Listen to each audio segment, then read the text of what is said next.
ഞാൻ അങ്കമാലിക്ക് അടുത്ത് മറ്റൊരു സെൻറ്റ് ആനീസ് ഇടവകയിൽ നിന്നാണ് വരുന്നത്. ഞാൻ കൃപാസനത്തെ പറ്റി ആദ്യമായിട്ട് കേൾക്കുന്നത് യൂട്യൂബിലെ ഒരു 9 മാസമുള്ള കുട്ടിയുടെ രോഗസൗഖ്യം കണ്ടുകൊണ്ടാണ്. അതിനുശേഷം എൻ്റെ ഒരു ഫ്രണ്ട് ജിൻസി എന്ന് പറഞ്ഞൊരു ഫ്രണ്ട് ദുബായിൽ വർക്ക് ചെയ്യുന്നതാണ്. ആൾ കൃപാസനത്തിൻ്റെ പേജസ് ഫേസ്ബുക്കിൽ അപ്ലോഡ് ചെയ്യുന്നത് കണ്ടിട്ട് ആളോട് ചോദിച്ചാണ് കൂടുതൽ കൃപാസനം എന്താണെന്ന് ഞാൻ മനസ്സിലാക്കിയത്. അതിനുശേഷം കൃപാസനത്തിൽ ക്യാൻഡിൽ പ്രയേഴ്സ് ഇടുകയും റിട്രീറ്റ് കൂടുകയും പ്രത്യക്ഷീകരണ പ്രാർത്ഥനയിൽ പങ്കെടുക്കുകയും ഒക്കെ ചെയ്തിട്ടുണ്ട്. അതിനുശേഷം 2020 ഞാൻ ആദ്യമായിട്ട് ഓൺലൈൻ ഉടമ്പടി എടുക്കുന്നത്. അത് കഴിഞ്ഞ് ഇതുപോലെ ക്യാൻഡിൽ പ്രയേഴ്സും പ്രാർത്ഥനകളും ഒക്കെ ചെയ്യാറുണ്ടായിരുന്നു. 2023 ഏപ്രിലാണ് തീർത്ഥാടന ഉടമ്പടിയായിട്ട് എടുക്കുന്നത്. ഇപ്പോൾ എനിക്ക് പറയാനുള്ളത് 2 ആഴ്ച മുമ്പ് എനിക്കുണ്ടായ അത്ഭുതകരമായ ഒരു രക്ഷപ്പെടലിനെ കുറിച്ചാണ്. ജനുവരി 4, 2026 രാത്രി 12 മണിക്ക് ഞങ്ങൾ സഞ്ചരിച്ചിരുന്ന കാറ് അങ്കമാലിക്കടുത്ത് വേങ്ങൂർ എന്ന സ്ഥലത്ത് വെച്ചിട്ട് ഒരു ടൂറിസ്റ്റ് ബസ്സുമായി ഇടിക്കുകയും കാറ് തകരുകയും ഞങ്ങൾ 6 പേരാണ് അതിലുണ്ടായിരുന്നത്. ഞാനും ഹസ്ബൻഡും എൻ്റെ 3 മക്കളും ഹസ്ബൻഡിൻ്റെ അമ്മയാണ് ഉണ്ടായിരുന്നത്. എല്ലാവരും രാത്രി ആയതുകൊണ്ട് ചെറിയൊരു മയക്കത്തിലായിരുന്നു. 11:51 വരെ ഞാൻ കണ്ണു തുറന്നിരുന്നതാണ്. അതിനുശേഷം ഹസ്ബൻഡ് പതിവില്ലാത്ത പോലെ എൻ്റെ അടുത്ത് പറഞ്ഞു, നീ സീറ്റൊന്ന് ഇറക്കിയിട്ട് കണ്ണടച്ച് കുറച്ച് നേരം കിടന്നോളാൻ പറഞ്ഞു. ഞാൻ ആദ്യം ഇങ്ങനെ ഇരുന്നുവെങ്കിലും കുറച്ച് കഴിഞ്ഞപ്പോൾ ഞാൻ സീറ്റ് ഇറക്കിയിട്ട് ഞാൻ കണ്ണടച്ചു. ഇൻഡിക്കേറ്റർ ഇടുന്ന സൗണ്ട് കേട്ടായിരുന്നു. അതിന് ശേഷം എന്താ പെട്ടെന്ന് എനിക്ക് സംഭവിച്ചതെന്ന് അറിയില്ല. മാതാവ് എന്നെ മയക്കിയെന്നാണ് ഞാൻ വിശ്വസിക്കുന്നത്. പിന്നെ ഞാൻ എഴുന്നേൽക്കുന്നത് അതിഭയാനകമായൊരു സ്ഫോടന സൗണ്ട് കേട്ടാണ് ഞാൻ എഴുന്നേൽക്കുന്നത്. ഞാൻ നോക്കുമ്പോൾ ഈ ബസ് വന്നിട്ട് ഫ്രണ്ടിൽ പാഞ്ഞു വന്ന് ഇടിക്കണതാണ് ഞാൻ കണ്ടേ. ഒരു മല പോലെ എന്തോ വന്ന് ഫ്രണ്ടിൽ നിൽക്കണതായിട്ടാണ് എനിക്ക് ഫീൽ ചെയ്തത്. ആ സമയത്ത് ഞാൻ ഹസ്ബൻഡിനോട് എപ്പോഴും ഞാൻ പറയാറ് കാറിൽ കയറുമ്പോൾ ചൈൽഡ് ലോക്ക് ഇടണമെന്ന്. പെട്ടെന്ന് എൻ്റെ മനസ്സിലേക്ക് വന്നത് ഞാൻ അന്ന് പറഞ്ഞിട്ടില്ല. ഞാൻ എൻ്റെ മാതാവേ എന്ന് പറഞ്ഞ് വിളിക്കാൻ മാത്രമേ എനിക്ക് കഴിഞ്ഞുള്ളൂ. ഞാൻ അതിഭയങ്കരമായിട്ട് ഉച്ചത്തിൽ എൻ്റെ മാതാവേ എന്ന് വിളിച്ച് കരഞ്ഞപേക്ഷിച്ചു. ആ സമയത്ത് മാതാവ് അവിടെ ഇറങ്ങി വന്നു. ഞങ്ങൾക്ക് ആർക്കും ഒരു പോറൽ പോലും ഉണ്ടായില്ല. ആ വണ്ടി കിടക്കണ കണ്ടു കഴിഞ്ഞാൽ അതിൽ നിന്ന് എങ്ങനെ ഒരു പോറൽ പോലും ഒരു തുള്ളി ചോര പൊടിയാതെ ഇറങ്ങാൻ സാധിച്ചു എന്ന് അവിടെ കണ്ടു നിന്ന് ആർക്കും വിശ്വസിക്കാൻ പറ്റുന്നുണ്ടായിരുന്നില്ല. അങ്ങനെ ഞങ്ങളെല്ലാവരും LF ഹോസ്പിറ്റലിലേക്ക് പോയി. എനിക്ക് ചെസ്റ്റിൽ ചെറിയൊരു ഡിസ്കംഫർട്ട് ഉണ്ടായിരുന്നു. അവിടെ ചെന്ന് കഴിഞ്ഞ് CT സ്കാനും ഒക്കെ എടുത്തു. എല്ലാവരും എന്നെ ഭയങ്കര അത്ഭുതത്തോടു കൂടി നോക്കണ കണ്ടു. ആരിൽ നിന്ന് സംസാരിക്കണേ കണ്ടു.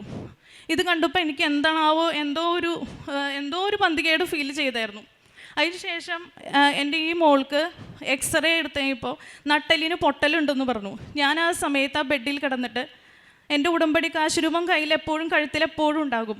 ആ കാശുരൂപം പിടിച്ച് ഞാൻ മാതാവിനോട് വിളിച്ചപേക്ഷിച്ചു, ഒന്നും തന്നെ ഉണ്ടാവരുതേ മാതാവേന്ന്. അവർ കൺഫർമേഷന് വേണ്ടിയിട്ട് CT സ്കാന് കൊച്ചിനെ കൊണ്ടുപോയി.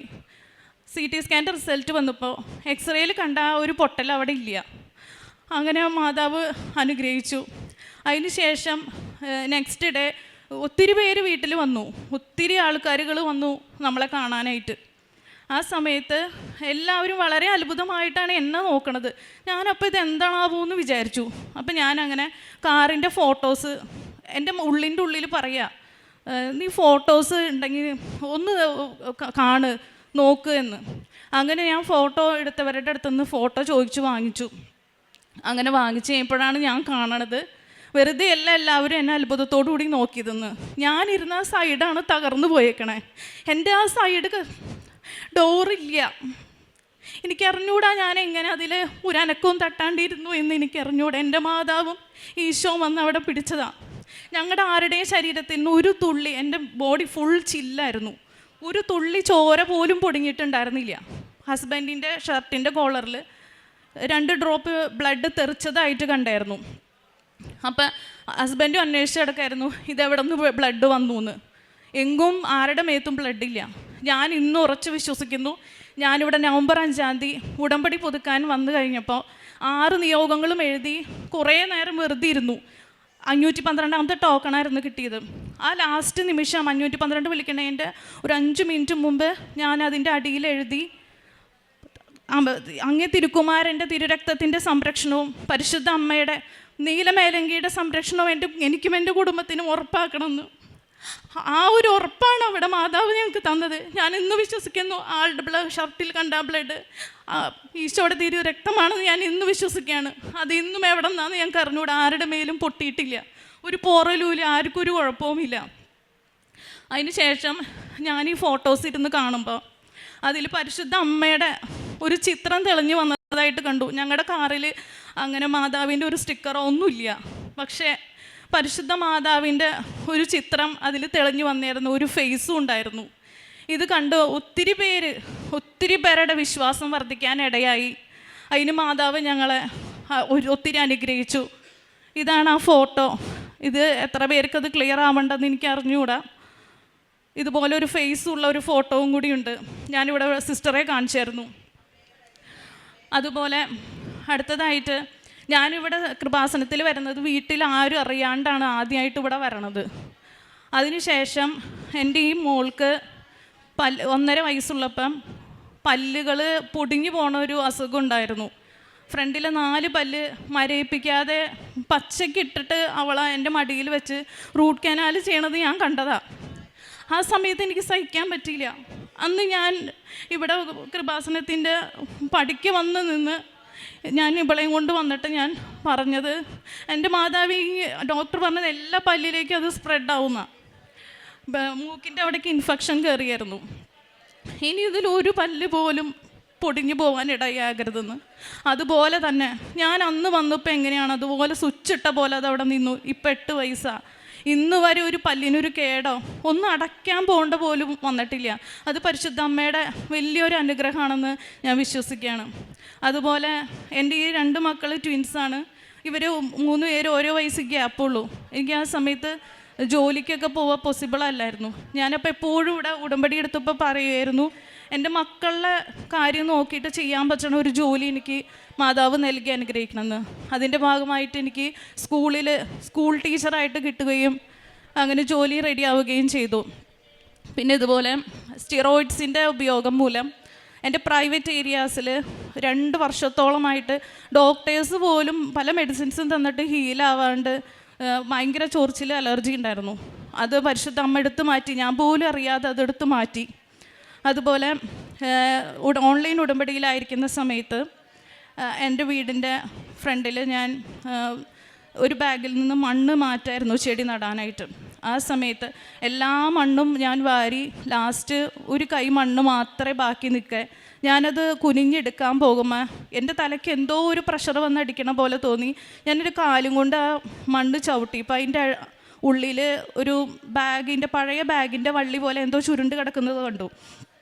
ഞാനത് എൻ്റെ കാലും കൊണ്ട് ഒരു ചവിട്ടി, പിന്നെയും ഒരു ചവിട്ടി.